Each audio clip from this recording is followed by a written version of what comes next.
Sanibona. uNtombela lo okhulumayo. Ebufazeni namhlanje bengithanda ukuthi ngiqhubeke kuloba bafakazi engabufazi ekudala bokuthi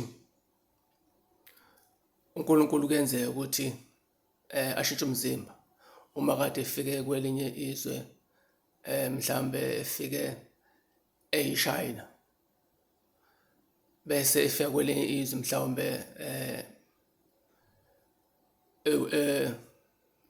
ewumuntu omnyama, noma mhlawumbe uma kade efike kwelinye izwe mhlawumbe efike umZulu bese efika kwelinye izwe afike sewumSwazi.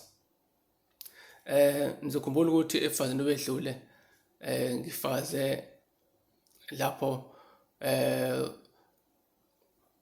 uJesu kade enginikeza umsebenzi ukuthi angigcine indlu clean, lapho uJesu kade evele umlungu.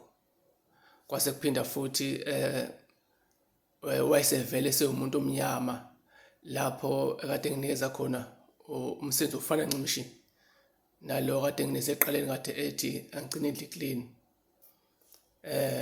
Lapho kade ewumahlule khona ahlulela abantu, okwagcina sekubona sekucacile ukuthi hawu umuntu oyedwa kodwa kube evele umlungu waphinde futhi wavele umuntu omnyama. Kulofazi banamhlanje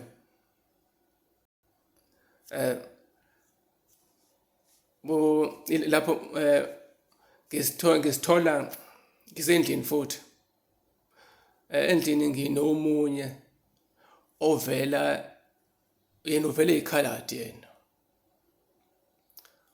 uyikhaladi kodwa uma ekhuluma yena uthi ngathi gcina lendlu iclean. Uma mina kodwa ngimbheka lo muntu ngiyaqala lo muntu kumbona, kodwa uthi ngathi gcina lendlu iclean. Usho lento eyayishiwo uJesu, yaphinda futhi ashiywa ilo evele umuntu omnyama kodwa yena ebe eyikhaladi.